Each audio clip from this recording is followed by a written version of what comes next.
আসসালামাইকুম। আরও government Rajshahi, doctor Mohammad আদর পান্না। আজ আমি আপনাদের সামনে HR-44 ওষুধ নিয়ে কিছু আলোচনা করব। সর্বপ্রথম আসছি HR-44-এর কিছু সংক্ষিপ্ত পরিচিতি। HR-44 ওষুধটি মূলত এটি একটি homeopathic Pakistani combination potency drop. HR-44 ওষুধটি মাসুদ ওষুধ নামে পরিচিত। HR-44 ওষুধটি পাকিস্তানি হোমিওপ্যাথিক ফার্মাকপি অনুযায়ী প্রস্তুত করা হয়েছে। HR-44 ওষুধটি হৃৎপিণ্ডের স্পন্দন নিয়ন্ত্রণে অত্যন্ত কার্যকরী একটি ওষুধ। HR-44 ওষুধটি হৃৎপিণ্ডের স্পন্দন নিয়ন্ত্রণে অত্যন্ত কার্যকরী ভূমিকা রাখে। এই গেল ওষুধের সংক্ষিপ্ত পরিচিতি। এবার HR-44 ওষুধের বর্ণনা। HR-44 ওষুধটি হৃৎপিণ্ডের স্পন্দন নিয়ন্ত্রণে অত্যন্ত কার্যকরী ভূমিকা রাখে। HR-44 ওষুধটি এনজাইনা পেট্রোরিসের কারণে বুক ব্যথা অত্যন্ত কার্যকরী একটি ওষুধ। আচ্ছা, HR-44 ওষুধটি হৃদস্পন্দন এবং শ্বাসকষ্টে অত্যন্ত কার্যকর। HR-44 ওষুধটি হার্ট, বাহু এবং কাঁধের অঞ্চলে ব্যথা নিয়ন্ত্রণে সাহায্য করে। HR-44 ওষুধটি হৃৎপিণ্ডের পেশির দুর্বলতায় অত্যন্ত কার্যকরী একটি ওষুধ। এই গেল HR-44-এর বর্ণনা। আর HR-44 ওষুধের ভূমিকা, প্রশাসনিক উপস্থাপনা, যেমন এনজিনা পেটোরিসিস বা এনজাইনা হলো অস্থায়ী বুকে ব্যথা বা অস্বস্তি বা হৃৎপিণ্ডের পেশিতে রক্ত প্রবাহ কমে যাওয়ার কারণে এটি হয়ে থাকে। রক্তের প্রবাহ কমে যাওয়ার কারণে হৃৎপিণ্ডের পেশিতে পর্যাপ্ত অক্সিজেন কমে যাওয়ার ফলে বুক ব্যথা হয়ে থাকে। আচ্ছা, এই গেল HR-44 ওষুধের ভূমিকা।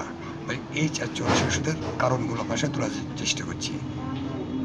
এনজিনা বা এনজাইনা পেট্রোরিস নামে পরিচিত তখন ঘটে যখন করোনারি ধমনী দিয়ে হাড়ের পেশিতে রক্তের প্রবাহ করে হাড়ে অক্সিজেনের চাহিদা পূরণের জন্য অপর্যাপ্ত হয়, যেমন শারীরিক কার্যকলাপের সময়। করোনারি হার্ট ডিজিজ হলো এনজিনা আক্রান্ত ব্যক্তিদের হৃদে পিণ্ডে রক্ত প্রবাহ কমে যাওয়ার সবচেয়ে বড় কারণ। করোনারি হার্ট ডিজিজ হলো করোনারি ধমনীর অভ্যন্তরে ফ্যাটি জমা হয়, যার ফলে সেগুলি শুরু হয়ে যায় এবং হৃৎপিণ্ডের পেশি প্রবাহিত রক্তের পরিমাণ সীমাবদ্ধ করে। এলো HR-44 ওষুধের কারণ। আচ্ছা, এবার এনজিনিয়ার শান্ত নিয়ে কিছু আলোচনা করব। এনজিনিয়ার শান্ত দুই ধরনের, যেমন স্থিতিশীল এনজাইনা আর অস্থির এনজাইনা। আচ্ছা, স্থিতিশীল এনজাইনার সবচেয়ে সাধারণ প্রকার শারীরিক ক্রিয়াকলাপের সময় বিকশিত হয় এবং শান্ত শারীরিক কার্যকলাপের শেষ হয়ে গেলে অল্প সময় বা প্রায় 5 মিনিট বা তার কম স্থায়ী হয়। আচ্ছা, অস্থির এনজাইনা কম সাধারণত এবং সাধারণত বিশ্রামের সময় ঘটে। অস্থির এনজাইনা শান্ত দীর্ঘস্থায়ী হয় এবং এর লক্ষণগুলি আরও গুরুতর হতে পারে।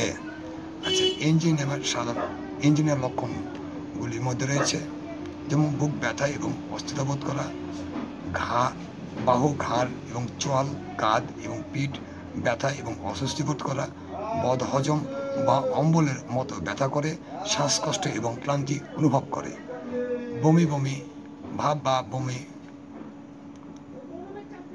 ঘাম এবং মাথা ঘোরা ইত্যাদি।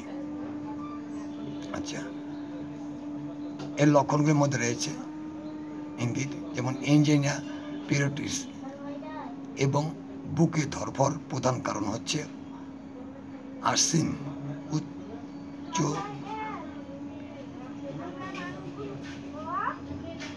রক্তচাপ, জীবনযাপন, ধূমপান, উচ্চ রক্তে কোলেস্টেরল, ডায়াবেটিক্স, হৃদরোগের পারিবারিক ইতিহাস।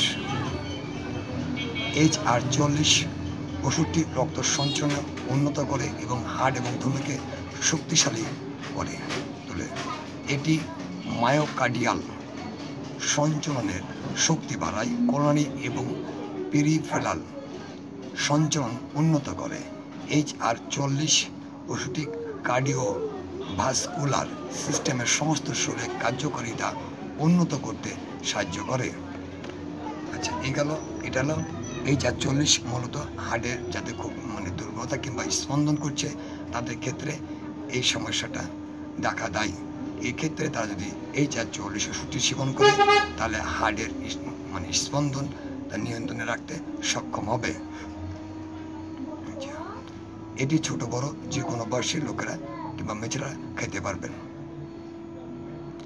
HR-40 ওষুধটি সেবন বিধি: প্রাপ্তবয়স্ক ব্যক্তিরা যখনই ওষুধ সেবন করবেন তখনই 1 ঢোক মতো বিশুদ্ধ পানি নেবেন। সে পানিতে 20 ফোঁটা ওষুধ দিয়ে দেবেন। পানিটি ঝাঁকিয়ে সকালে, দুপুরে, রাত্রে 3 বার সেবন করুন। শিশুরাও 10 ফোঁটা ওষুধ 1 ঢোক মতো মিশিয়ে তারাও 3 বার সেবন করুন, সকাল, দুপুরে, রাত্রে। রোগীর অবস্থা বুঝে চিকিৎসক ঘন ঘন ওজনে দিতে পারেন। এটা সম্পূর্ণ চিকিৎসকের উপর নির্ভর করবে। আচ্ছা, অথবা একজন রেজিস্টার্ড হোমিওপ্যাথিক চিকিৎসক পরামর্শে ওষুধ সেবন করুন। HR-40 ওষুধে কোনো পার্শ্ব প্রতিক্রিয়া নেই। ওষুধ সেবনের পূর্বে অবশ্যই একজন রেজিস্টার্ড হোমিওপ্যাথিক চিকিৎসকের পরামর্শে ওষুধ সেবন করুন। HR-40 ওষুধটি বিশেষ করে গর্ভবতী মহিলারা ওষুধ সেবনের পূর্বে অবশ্যই একজন রেজিস্টার্ড হোমিওপ্যাথিক চিকিৎসকের পরামর্শে ওষুধ সেবন করবেন। HR-40 ওষুধটি সুগন্ধ, দুর্গন্ধ থেকে দূরে রাখবেন। শিশুর নাগালে রাখবেন। শীতল ও শুষ্ক স্থানে ওষুধটি সংরক্ষণ করুন। আচ্ছা, HR-40 ওষুধটি এই গেল সবকিছু ওষুধের বর্ণনা। আচ্ছা, সেবন বিধি।